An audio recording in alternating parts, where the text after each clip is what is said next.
तो class 9th का पहला चैप्टर ये बिहाइव बुक से है, द फन दे हैड इसका नाम है, and it's been written by Isaac Asimov.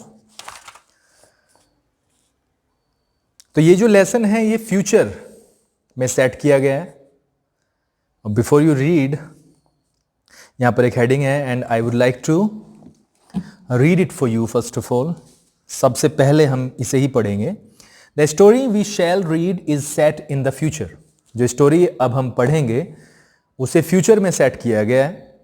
When books and schools as we know now them will perhaps not exist.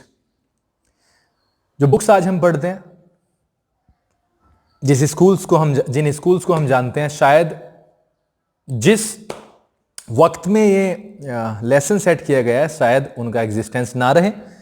How will children study then? Question उठता है कि अगर schools नहीं होंगे और अगर वो बुक्स नहीं होंगे जो हम आज पढ़ते हैं तो बच्चे स्टडी कैसे करेंगे? The diagram below may give you some ideas. यहाँ पे जो आपकी स्क्रीन पर एक डायग्राम आया है, यहाँ पे कुछ कंप्यूटर्स हैं, रोबोटिक टीचर यहाँ पे लिखा हुआ है, वर्चुअल क्लासरूम है जिसे हम आजकल स्मार्ट क्लासेस का नाम दे देते हैं, and moving E text. Moving E text का मतलब यहाँ पे जब हम कंप्यूटर पे स्क्रीन पे आप मोबाइल पे देखते हैं तो वो जो टेक्स्ट है वो मूव करता है। So straight to the point हम चलते हैं। Margie even wrote about it that night in her diary. Margie ने उस रात इस चीज को अपनी डायरी में लिखा। On the page headed 17th May 2157 she wrote. Page के ऊपर उसने डेट लिखी जिस पर लिखा 17 मई 2157 और उसने लिखा today Tommy found a real book. आज टॉमी को एक वास्तविक पुस्तक मिली। It was a very old book. ये एक बहुत पुरानी बुक थी। Margie's grandfather once said. मार्गी के एक बार ग्रैंडफादर ने कहा था that when he was little boy, जब वो एक छोटे बच्चे थे, his grandfather told him that there was a time, उसके ग्रैंडफादर उन्हें बताया करते थे कि एक समय ऐसा भी था when all stories were printed on paper, जब सारी जो स्टोरीज होती थी वो पेपर पर प्रिंट होती थी। They turned the pages, किताब को, पर्चों को, पन्नों को पलटा जाता था, which were yellow and crinkly, जो क्या होते थे? येलो होते थे। और क्रिंकली का मतलब यहां पे लिखा हुआ है विद मैनी फोल्ड्स और लाइंस, जिन पर लाइंस बनी हुई होती थी। And it was awfully funny to read words that stood still instead of moving the way they were supposed to on a screen, you know. तो दो चीजों से कंपैरिजन हो गया यहाँ पे, दो चीजों का कंपैरिजन हो गया।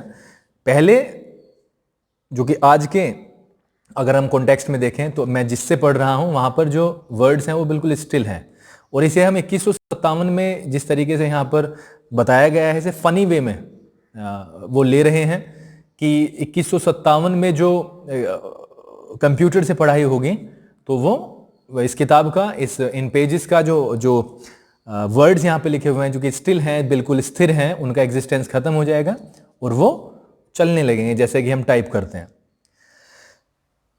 And then when they turned back to the page before, it had the same words on it that it had when they read it the first time. और जब वो उसे, सपोज करो मैंने आगे खोल दिया यहाँ पे, and after that I am coming back, I am going back, तो वो मुझे बिल्कुल ऐसे ही मिलते थे। इसका यही मतलब है।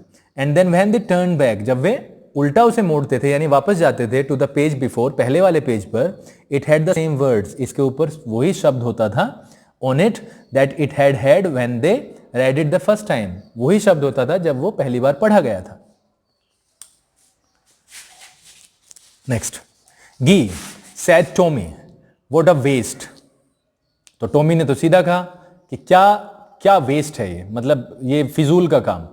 When you are through with the book, you just throw it away। कहने का मतलब उसका ये है जब आपका काम बुक से उससे खत्म हो गया, you just throw it away, तुम उसे फेंक देते हो। आई गेस, मेरा ऐसा विचार है। A television screen must have had a million books on it.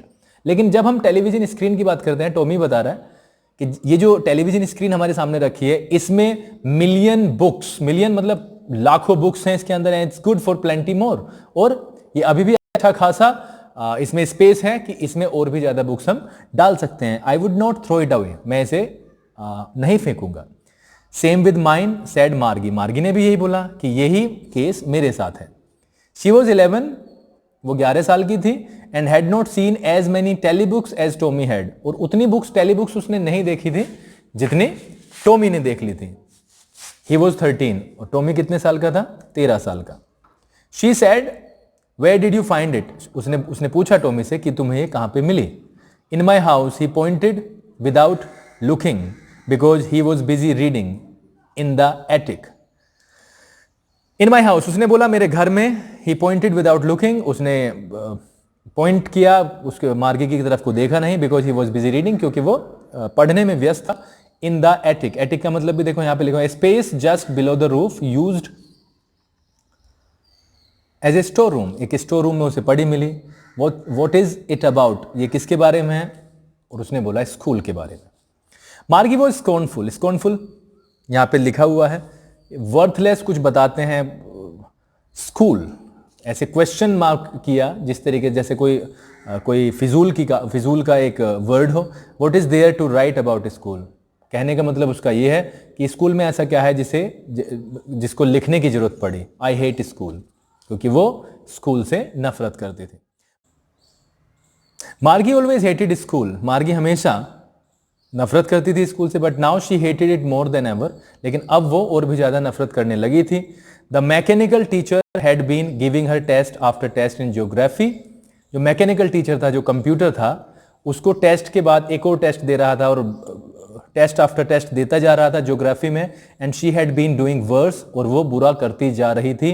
Until her mother had shaken her head sorrowfully and sent for the country inspector, यानी वो हमेशा ज्योग्राफी में कुछ ना कुछ गड़बड़ कर रही थी, उसका रिजल्ट खराब हो रहा था, और उसकी मदर ने दुख के साथ में काउंटी इंस्पेक्टर को भेजा, जो उस कंप्यूटर को सुधारने वाला इंसान था। He was a round little man with a red face and a whole box of tools with dials and wires. एक रेड फेस का आदमी, राउंड, लिटिल मैन छोटा आदमी आया, उसके पास में डायल्स थे, टूल्स बॉक्स था, वायर्स थे। ही स्माइल्ड एट मार्गी, मार्गी के सामने, यानी मार्गी को देखकर मुस्कुराया, and gave her an apple, और उसे एक एप्पल दिया। Then took the teacher apart, और उस कंप्यूटर को अलग ले गया। Margie had hoped he would not know how to put it together again, क्योंकि उसने खोल दिया तो अब मार्गी को ऐसा लगेगा कि शायद इस पे जुड़ेगा नहीं। But he knew how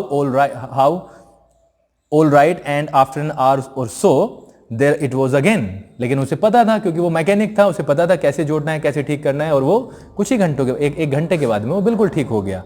large and black and अगली, बड़ा, ब्लैक और अगली किसके लिए आया? जो मार्गी सोचती है उसके बारे में। With a big screen on which all the lessons were shown, और एक बिग स्क्रीन थी जिसके ऊपर सारे लेसन्स शो हो रहे थे। And the questions were asked, और क्वेश्चंस पूछे गए थे। That was not so bad.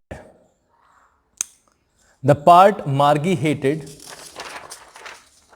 most was the slot where she had to put homework and the test papers. मार्गी उस कंप्यूटर में सबसे ज्यादा एक चीज को नफरत करती थी, और वो था वो स्लॉट जहां पर उसे अपना होमवर्क रखना होता था, टेस्ट पेपर्स रखने होते थे, ताकि वो चेक हो सके, और ये इसमें ज्यादा कुछ गड़बड़ नहीं होती, जैसा कि काउंटी इंस्पेक्टर ने बताया। She always had to write them out in punch code they made her learn when she was 6 years old. उसे हमेशा वो लिखने पड़ते थे पंच कोड में, 6 साल की उम्र से वो कर रही थी। And the mechanical teacher calculated the marks in no time, और मैकेनिकल टीचर ने, कंप्यूटर जो था, वो बिना कोई देर लगाए उसके मार्क्स को गिन देता था। The inspector had smiled after he was finished and patted Margie's head. जब इंस्पेक्टर जो मैकेनिक था, उसने वो बिल्कुल ठीक कर दिया, वो उसकी तरफ मुस्कुराया, मार्गी की तरफ, और पैटेड मार्गीज हेड, और हेड को इस तरीके से पैट किया। He said to her mother, उसने उसकी माता से बताया, It's not the little girl's fault. ये इस छोटी लड़की का, छोटी बच्ची का फॉल्ट नहीं था, Mrs Jones. I think the geography sector was geared a little too quick. उसके विचार से जो ज्योग्राफी सेक्टर था, उसका जो स्पीड था वो एकदम से क्विक हो गया, यानी तेज हो गया था। Those things happen sometimes. उसने बोला कि ऐसी चीजें कई बारी हो जाती हैं। I have slowed it up to an average 10 year level, और मैंने अब इसे 10 साल के लेवल तक इसे स्लो कर दिया है. Actually the overall pattern of her progress is quite satisfactory. और ये भी बोला हो जो ओवरऑल पैटर्न है प्रोग्रेस का मार्गी का वो भी क्वाइट सेटिस्फैक्ट्री यानी संतोषजनक है. And he patted Margie's head again, और उसने फिर से उसके सर को थपथपाया. मार्गी वॉज डिसअपॉइंटेड, मार्गी बहुत ज्यादा दुखी थी, निराश थी. शी हैड बीन होपिंग, वो आशा कर रही थी they would take the teacher away altogether, कि वो उस टीचर को उस कंप्यूटर को लेके चले जाएंगे. They had once taken Tommy's teacher away for nearly a month, क्योंकि उसे याद था कि टॉमी के टीचर को एक बार वो यानी कंप्यूटर को लगभग 1 महीने के लिए दूर ले गए थे. Because the history sector had blanked out completely, क्योंकि जो उसका हिस्ट्री का सेक्टर था पूरा, वो पूरा बर्बाद हो गया था, खाली हो गया था. So she said to Tommy, इसलिए टॉमी से उसने बोला why would anyone write about school, कि कोई किसी भी स्कूल के बारे में कौन लिखेगा और क्यों लिखेगा.